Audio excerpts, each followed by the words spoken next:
I turned my boyfriend's private pain into a viral TikTok joke. Now he's gone, and I need you to tell me I deserved it. Okay, Reddit, I'm ready, just lay into me. I need someone to scream at me, to tell me what a monster I am, because the silence in this apartment is doing it too slowly. I'm sitting on the floor of our living room, hugging a pillow that still faintly smells like him. Gabriel's side of the closet is a hollow space of empty hangers. His ridiculously oversized gaming headset isn't on the desk. He even took the half-finished jar of pickles he was so weirdly protective of. He didn't just pack a bag, he surgically removed himself from my life. And the reason for this deafening emptiness is currently sitting on my phone, glowing with 1.7 million views and a firestorm of laughing emojis. A 45-second clip. That's all it took to detonate a 3-year relationship. I know I'm the villain. Logically, my brain understands that I took something deeply personal and vulnerable and served it up for public consumption. But my heart, my stupid, clout-chasing heart, is still catching up. It felt so harmless at the time, a dumb joke, a relatable trend. Now every single like feels like a tombstone. He's just gone, vanished, and I need you to tell me in no uncertain terms that there's no coming back from this. Please, I need to hear it. Gabriel is, or was, God, that's hard to say, a personal trainer. He's the kind of guy who finds his peace in the quiet clank of weights at 6 a.m., not in the noisy validation of a comments section. His digital footprint is practically non-existent. He has an Instagram account he hasn't posted on since 2019, and his profile picture is a blurry photo of his dog, Rusty. Privacy, to him, isn't just a preference. It's a core principle. It's his sanctuary. I remember once, on our anniversary, I tried to take a cute selfie video of us at dinner. He didn't get angry, he just gently put his hand over my phone camera and said, "Hey, can this one just be for us, not for them?" The "them" was his all-encompassing term for the anonymous digital crowd. He wasn't a Luddite, he just believed that real moments became performative and cheapened the second a camera was turned on. His life was tangible, the feel of a barbell, the taste of the overly complicated meals he loved to cook, the warmth of his dog sleeping on his feet. I'm the opposite. I'm Paige, and my life, for the past 2 years, has been meticulously curated for an audience of 150,000 strangers. I'm a beauty and lifestyle influencer on TikTok. My day is measured in engagement rates and sponsorship deals. My self-worth has become dangerously entangled with the number of followers I gain or lose. It started as a hobby, a fun way to share makeup tips, but it morphed into a hungry beast that always needed feeding. The dopamine rush of a video hitting the For You page is a high I started chasing constantly. And the beast loves authenticity. The messier, the better, so I started feeding it little pieces of our life. It was subtle at first. A video complaining about the mountain of smelly gym clothes he'd leave by the door, captioned, "Just boyfriend off they are things." It got 50,000 likes. The comments were a chorus of "OMG same girl" and "Men are just giant toddlers lol." I felt seen. I felt validated. When Gabriel saw it, he just sighed. The discomfort was clear on his face, a slight tightening of his jaw. "I don't really like being the butt of the joke for thousands of people, Paige," he'd murmur, avoiding a full-blown argument. He's pathologically conflict avoidant. He'd rather swallow his own discomfort than start a fight. I'd wave it off. "Babe, it's not a big deal. They don't even know you. It's just relatable content." But it escalated. A few months ago, I did a storytime GRWM video about the hilarious way he tried to assemble an IKEA bookshelf and ended up trapping himself in a corner. It was a genuinely funny, intimate moment between us, but retold to my phone camera, it became content. He found out when a client at his gym mentioned it, laughing. The look on his face when he came home that night was one of deep, quiet hurt. "That was our story," was all he said, his voice barely a whisper. He slept on the couch that night. The next morning, I apologized, and he accepted because, again, he hated conflict. But I didn't take the video down. It had over 500,000 views. I told myself he was being overly sensitive. I interpreted his quiet unease as him being a little dramatic, not as a fundamental violation of his trust. I saw his boundaries as suggestions, not as hard lines. I thought, he'll get over it. It never occurred to me that he wasn't getting over it. He was just filing it away, building a case against me in the quiet of his own mind. The whole thing blew up over a sponsorship deal. A mid-tier skincare brand, the kind with minimalist packaging and an obsession with the word clean, offered me a decent chunk of money to do a couple's glow-up video. The concept was simple.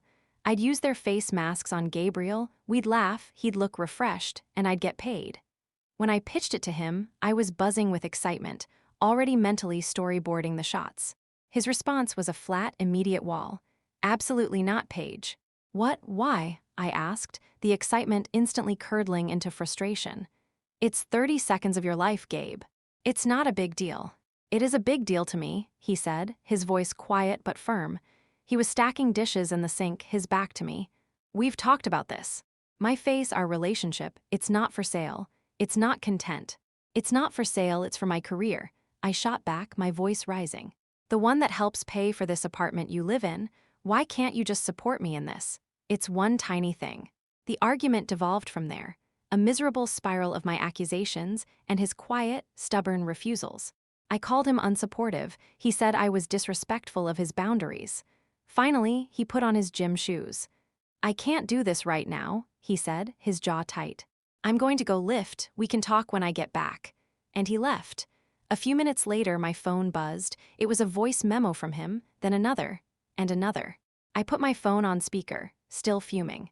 In the first one, his voice was heavy, laced with the exhaustion of someone who has had the same fight 100 times.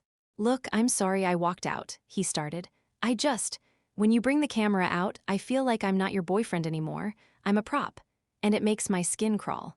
It feels like I'm acting out a fake version of our life for strangers. The second memo was more fragmented. It's not about the stupid face mask, Paige. It's about the principle. I'm not good with that stuff. It feels like 1,000 eyes are on me, judging me. It's just a thing I have. In the final one, his voice cracked. It was the sound of a man utterly defeated. I love you. I just need you to love me, the me that exists here in this apartment, not some character for your followers. Please, Paige. Just let this one thing be off limits, please. Listening to it, I didn't feel empathy. I felt a hot, venomous surge of indignation. He was making me feel guilty. After I'd lined up an amazing deal, how dare he be so dramatic? And then, the thought, insidious and thrilling, slithered into my brain. This is so relatable. Every girl has dealt with a man being this extra. My fingers moved with a life of their own. I downloaded the audio files. I opened my editing app. I snipped his most vulnerable phrases. My skin crawl, 1,000 eyes on me, and the heart-wrenching, voice-cracking please Paige. I stitched them together, a Frankenstein's monster of his private pain.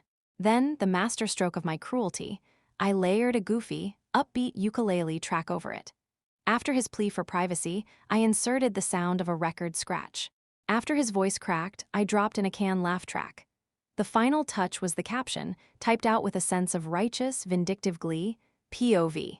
Your man is having a little breakdown, because you asked for one thing. I watched it once. It was undeniably funny in the most horrible way possible. It was perfect content. I hit post without a second thought. The man in the audio wasn't Gabriel, my partner, the man I loved. He was just a character in my next viral hit. The video didn't just go viral, it went supernova. I woke up the next morning to a phone that was physically hot to the touch from the constant stream of notifications. 500,000 views overnight, 1 million by noon. My follower count was skyrocketing. My friends, the ones from my influencer circle, were blowing up my DMs. OMG Paige, this is iconic, one message read. You're a legend for this, said another. He's being so dramatic, you totally owned him. I was drowning in a sea of validation from people who didn't know Gabriel, who didn't know his quiet nature or his deep-seated anxiety about being watched. They just saw a funny, relatable video of a girl putting her supposedly over-the-top boyfriend in his place. It felt like a coronation. I was giddy. I felt powerful. I had taken his refusal, his boundary, and turned it into a victory for my brand. I texted him, a screenshot of the view count attached. Look, told you it was relatable content. We're famous, lol. No reply. I texted again a few hours later. Hey, you still at the gym? Let me know when you're coming home, I'll order food. Read, no reply, I called him. It went straight to voicemail. A tiny, cold knot of dread started to form in my stomach, but I pushed it down with another scroll through the fawning comments on my video. He was probably just sulking. He'd cool off, come home, we'd have a half-hearted fight, and he'd get over it. He always did. That was our toxic little dance. I'd push, he'd retreat, I'd apologize, and the silence would eventually thaw. When I got home from work that evening, the silence hit me first. It was a different kind of quiet. Not the peaceful quiet of an empty apartment, but the heavy, pressurized silence of a vacuum. Usually, I'd hear his keyboard clicking or the low hum of the TV. Tonight, there was nothing. "Gabe," I called out, my voice sounding unnaturally loud. I dropped my keys on the counter. The familiar clatter echoed. The cold knot in my stomach tightened into a fist. I walked into the bedroom, and that's when I saw it. The perfect, clean gap in the closet where his clothes used to be. His hoodies, his running shorts, the one nice suit he owned, all gone. An army of empty hangers stood at attention. The top drawer of the dresser was wide open, a hollowed-out space devoid of his neatly folded t-shirts. I ran to the bathroom, my heart hammering against my ribs. His toothbrush was gone from the holder. His razor, his deodorant, the specific face wash he used, all vanished. The shelf looked disturbingly neat, with only my products remaining. Panic began to set in, a frantic, buzzing energy. I checked under the desk in the living room. The tangled mess of cables for his PlayStation was gone, along with the console itself. The worn-out controller he refused to replace wasn't on the coffee table. I went to the kitchen and opened the fridge. The giant tub of protein powder he kept on the top shelf was missing. Even the half-empty bottle of hot sauce he put on everything had been taken. It wasn't the work of someone who had packed in a rage. It was methodical, precise. Every single trace of his existence had been systematically erased. He hadn't just left.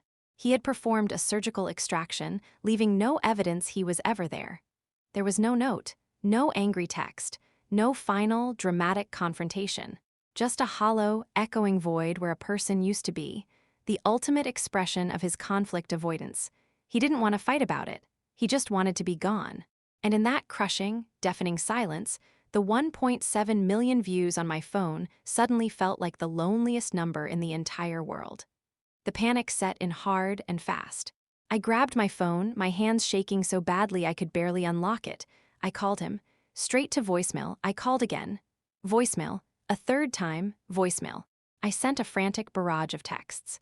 "Gabe, where are you? This isn't funny, call me. Okay, I'm sorry, just please come home." Every message was met with the same sterile, delivered receipt, followed by an agonizing silence. I opened Instagram to DM him. The search bar yielded nothing. User not found. My blood ran cold. He hadn't just blocked me, he had deleted his entire, barely used account. It was a digital scorched earth policy. My mind raced to our mutual friends, Olivia. She was closer to him, but we were friends too. I called her, my voice a high-pitched, hysterical mess before she even said hello. "Olivia, have you heard from Gabe? He's gone, all his stuff is gone." There was a long, heavy pause on the other end of the line. When she finally spoke, her voice was stripped of all its usual warmth. It was flat and cold. "Yes, Paige, I've heard from him. Where is he? Is he okay? Can you put him on the phone?" The questions tumbled out of me, desperate and needy. "No," she said, the single word landing like a slap. "I can't do that, and honestly, I'm shocked you have the nerve to even ask." "What are you talking about?" I cried, the injustice of her tone stinging me. "We had a fight, that's all." Her laugh was short and completely without humor. "A fight? Paige, you took a man who trusts you, a man who you know hates being the center of attention more than anything, and you crucified him for clicks. You took his most private, vulnerable moment of begging you for respect and turned it into a joke for the entire world to laugh at. That's not a fight. That's a betrayal." Her words were a bucket of ice water, but I still tried to defend myself. "But all my friends said it was funny, they all related to it." "Which friends?" Olivia cut in, her voice dripping with disdain. "The ones who comment on your videos, the strangers whose validation you care about more than the man sleeping next to you, those friends?" She took a breath. "He's at his brother's place. He's safe, but he's done, Paige. And he asked me to tell you not to contact him again. Please respect that." The line went dead. Stunned, I numbly opened my TikTok DMs, scrolling to the messages from my so-called friends who had cheered me on. I sent a desperate message to the biggest one, a girl named Jessica. Hey, I'm in a really bad place. Gabe left me over that video. I don't know what to do. Her reply came back an hour later. OMG, that's crazy. So sorry to hear that. Hope you guys can work it out. Roman 20. It was the most hollow, meaningless string of words I had ever read. The support, the validation, it was all a mirage. They didn't care about me. They cared about the content. The final blow came from an unexpected place. We had a joint savings account for a vacation we were planning. On a desperate whim, I logged into the banking app. My eyes scanned the transaction history.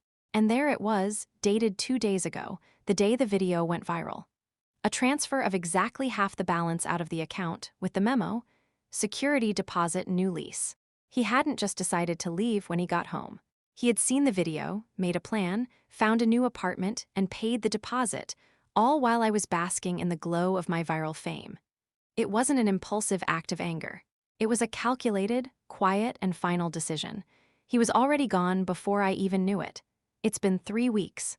The apartment feels cavernous now, every empty space a testament to his absence. I haven't slept in my own bed since he left. I just crash on the couch, wrapped in the one hoodie he accidentally left behind.